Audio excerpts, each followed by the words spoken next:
In today's video, I'm going to show you how to change the time zone in Google Calendar in just a few easy steps. This is really useful if you've moved to a new location, you're traveling, or your calendar is showing events at the wrong time. Getting your time zone set correctly makes sure your meetings, reminders, and appointments stay accurate and easy to manage. If this video helps you out, make sure to hit that like button and subscribe for more simple tech tutorials like this. Let's jump right in.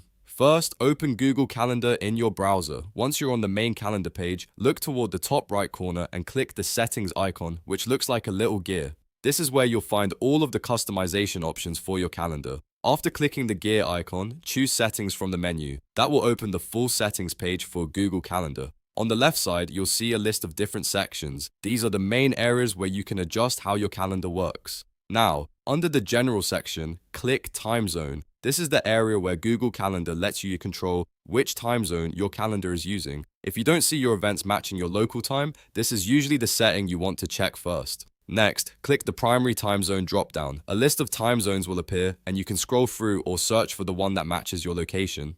Choose your preferred time zone carefully so your calendar reflects the correct local time. Once you select the new time zone, Google Calendar saves the change automatically. You do not need to press a separate save button, so after you make your selection, you're done.